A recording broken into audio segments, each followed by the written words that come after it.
Hi, my name is Melissa Winchell, and I'm running for West Bridgewater School Committee.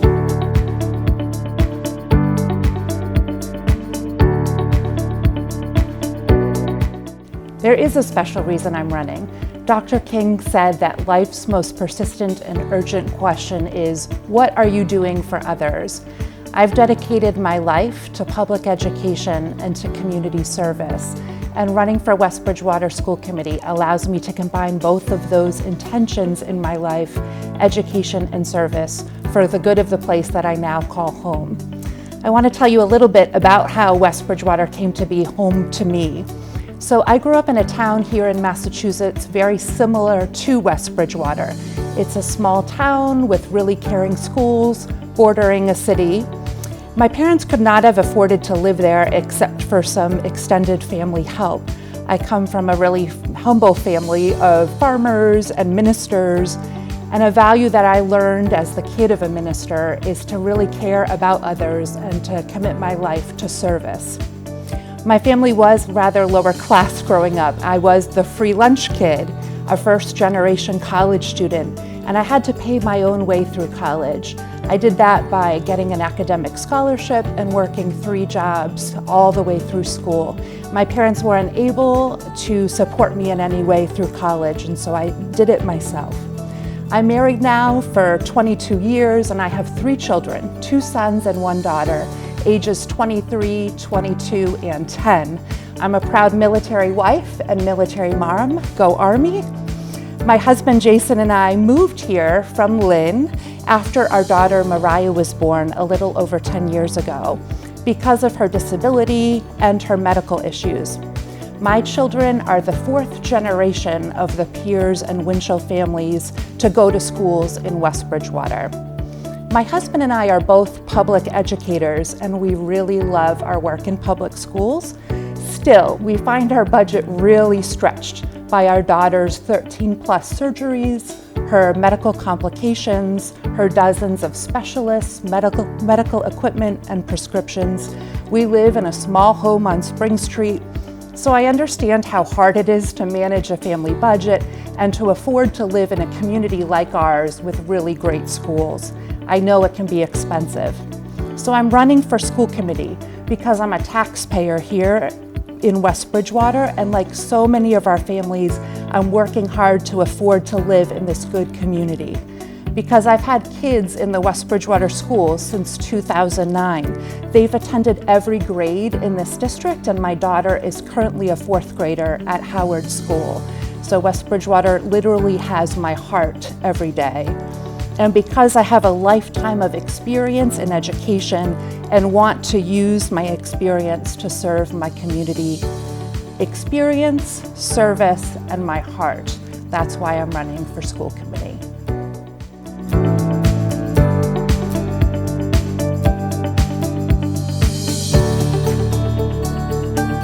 I'd love to share with you some of the experiences, education, and services that I've done that I think will make me a wonderful school committee member. First, I think it's important that you know that I'm a parent of a really diverse family. We're racially diverse, and we're also neurodiverse, or in other words, we're diverse by ability. We have a number of diagnoses and special needs in our family. I love my family and I love its diversity. In our house, we have a sign that says, "Normal around here is just a setting on the dryer." That diversity has also given me a window into the lives of West Bridgewater families. None of us have average children.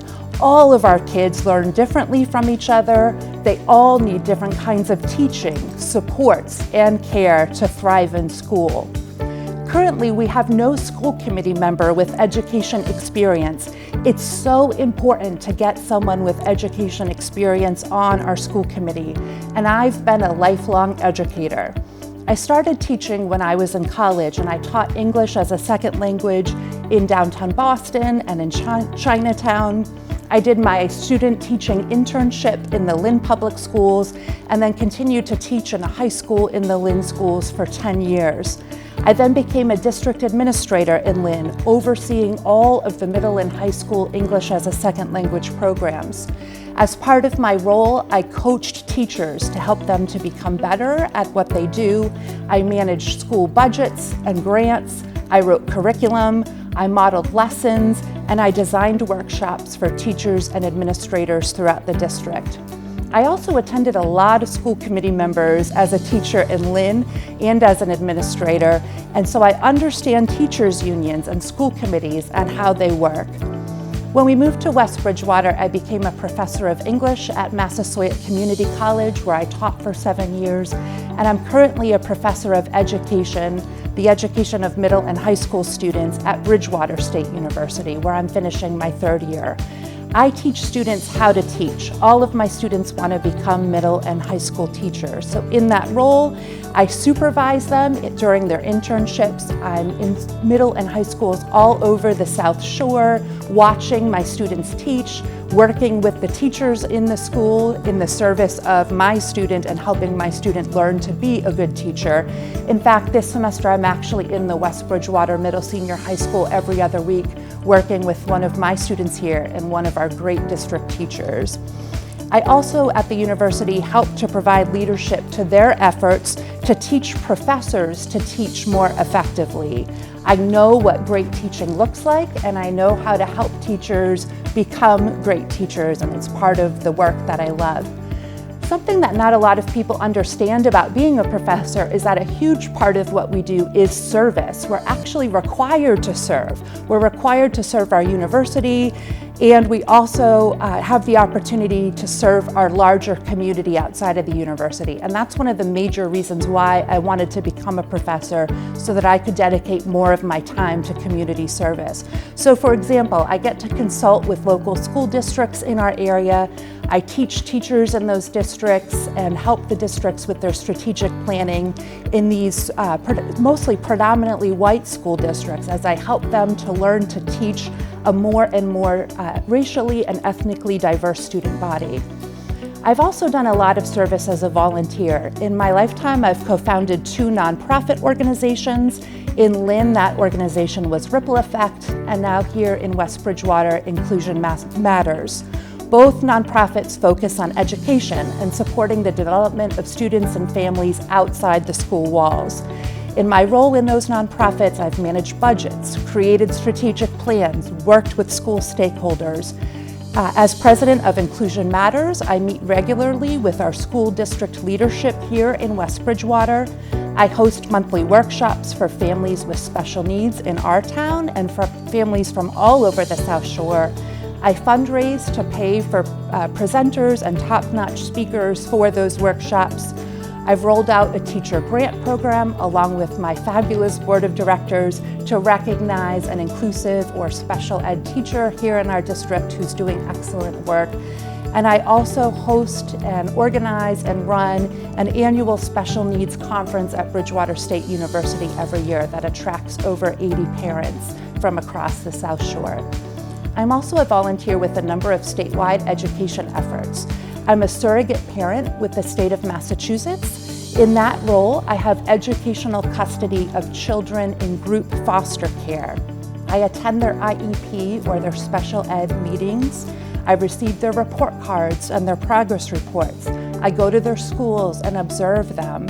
And I make educational decisions on behalf of these children who are without parents or foster parents who can do that for them. I also was appointed by the governor of Massachusetts as a member of the Citizens Advisory Board for the Department of Developmental Services in Brockton. DDS supports children and adults with developmental intellectual disabilities and autism. And finally, I serve as a volunteer in an appointed position by the Department of Education in the state on the statewide Special Education Advisory Council, where I consult on policy and practice in special education statewide.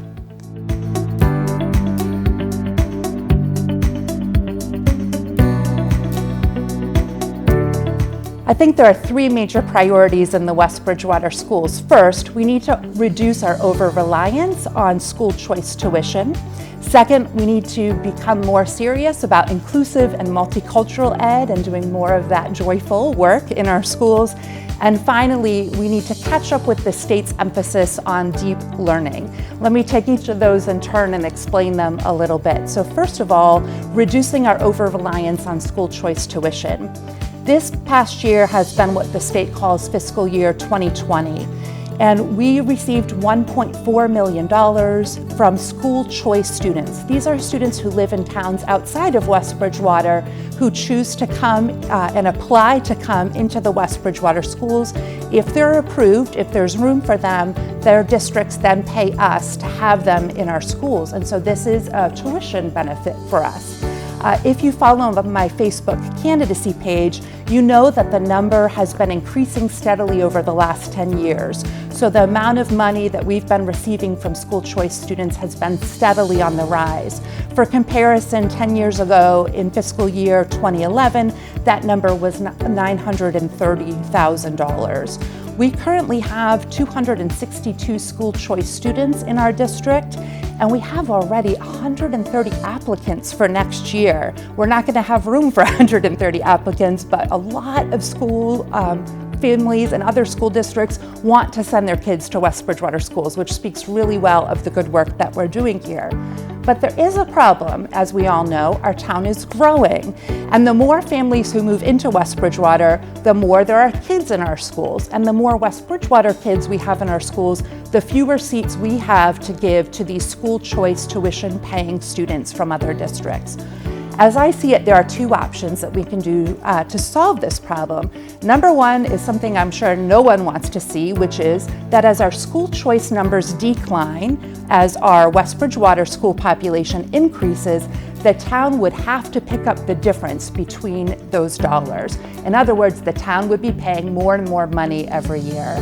The second option, and I think a much more viable option that would be a win-win for the school district and for the town, is to keep the school choice level, to keep the school choice funding levels as they are and allow them to continue to grow, and also allow our town to grow. To do that, we're going to need more space in our schools for students. As we know, we're already getting maxed out in some of our elementary schools. So along with the current school committee and Dr. Oakley, I would recommend that the town do a feasibility study to think about the use of more space and how to create more space for students so that we don't lose this important funding stream for the West Bridgewater Public Schools. The second priority that I have as your future school committee member is around inclusive and multicultural education. As you may know, special education is a huge part of our school budget, and the costs in this district for special ed and in every other district in the state are always on the rise. 12% of next year's school budget, nearly $2 million, pays for out-of-district students. Out-of-district students are students who need a level of support that West Bridgewater schools cannot provide within our school district. And so these students need to go to other schools to get other kinds of supports. That's a big increase over this year's fiscal budget. In fact, it's about a $266,000 increase from fiscal 19 to fiscal 20. And even more importantly, this number is always in flux. We can count on it to be rising in general, but we can never anticipate who's going to move into the district, who needs an out-of-district placement, or if there's a student currently in the district who's going to eventually need out-of-district supports. And it's expensive to send kids out of district. Last year, in a meeting that I attended of the school committee voted to create what's called a special ed stabilization. We need to fund that account, and that would be a priority of mine as your school committee member. That stabilization would allow us to cover those influx costs from year to year. Also, inclusive education helps to defray the costs of out-of-district placements. If you keep students in West Bridgewater schools, you save money by not sending them out to other schools that are more expensive. So it's important for us to figure out as the school district how to invest into the infrastructure of special education here in our district so that we can keep more students in our district long term. It's a cost-saving strategy. In addition, as we think about inclusive and multicultural education, the district is making huge strides around what we call social-emotional learning. This is all about thinking about the whole child, who they are socially, who they are emotionally, and giving them the skills they need for emotional regulation and for mental health and to be healthy social beings in schools and beyond. We need to add to that and to marry with our social emotional learning something that's called culturally sustaining pedagogy or multicultural education. We have an increasing minority population in our schools, and we need to give them the kinds of education and supports that appeal to who they are and help them to feel that they belong and are included. And again, as part of that, we need more mental health supports. The social emotional learning that we're including into our curriculum is wonderful and it's making changes, but we're going to need mental health professionals in our school. We're having a lot of increase in mental health, not just in our district, but everywhere. It happens at my university too. The numbers are on the rise year over year in terms of the number of students who need therapeutic interventions, and that is happening here in our schools too. So I want to make that a huge part of my priority to both include therapeutic services within our schools and to create a bridge program. A bridge program allows for students who are coming back to district after being hospitalized for mental health to then have some therapeutic services as they return in a gradual way to their classes. Without these kinds of supports, students are going to leave our schools and will be paying more out-of-district costs for the kinds of therapeutic and mental health supports that they need. It's a much better and much more fiscally responsible idea to bring those supports into district and to be on top of that before we get to that point. The third priority that I have is what the state is calling deep learning. As we all know, the last 20 years of Massachusetts public education can pretty much be summarized by one word: accountability. It's all we've heard about from the state of education for the last 2 decades. Accountability has basically meant a lot of MCAS testing. And now we have a new commissioner in education in the state who's saying that he wants to move our state and our schools away from accountability and towards deep learning. This is really good news actually for West Bridgewater parents. The number one complaint I hear from West Bridgewater parents about our schools is that the curriculum is not yet rigorous enough. There's too much teaching to the test when there could be a lot more projects and a lot more project-based, inquiry-based, research-based, experiential, internship-based learning going on in our classrooms. And in good news, we have a brand new commissioner who's committed to that kind of work. So I want to be part of those conversations because I understand those conversations. I teach that way in my own classrooms, and I want to be part of leading this district and being a front runner in terms of the state's new wave of deep learning. Experience really does matter, especially on a school committee like ours that's faced with multiple challenges. We have a budget crisis that's looming with our over-reliance on school choice. We have growing needs in our student population, and we've got a huge state movement away from accountability and towards deeper learning. We need someone who spent a lifetime preparing for those challenges. That someone is me, and I'd appreciate your vote on Saturday, April 11th.